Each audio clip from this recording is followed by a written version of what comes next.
रोहित आर्याला केसरकरांनी स्वतःचे पैसे दिले यावर शंका येते असं म्हणत सामाजिक कार्यकर्ते विजय कुंभार यांच्याकडून शंका व्यक्त करण्यात आली।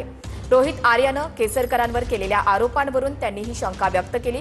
रोहित आर्यानं केलेल्या आरोपांची चौकशी व्हावी अशी मागणी सुद्धा विजय कुंभार यांनी केली। माजी शालेय शिक्षण मंत्री दीपक केसरकर असं म्हणतात की त्यांनी या तरुणाला काही रक्कम स्वतःच्या खिशातून दिली। कुठलाही राजकारणी किंवा कुठलाही मंत्री शासनाकडून येणं आहे म्हणून कुणाला काही आपल्या खिशातील पैसे काढून देईल हे संभवत नाही।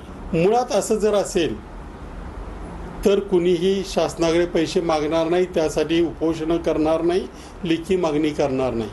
त्यामुळे काहीतरी व्यवहार होता, परंतु तो व्यवहार नेमका काय होता, त्यामुळे या प्रकाराची सखोल चौकशी झाली पाहिजे। त्यामुळे याचा खुलासा त्वरेने शासनाने आणि प्रशासनाने करणं गरजेचं आहे।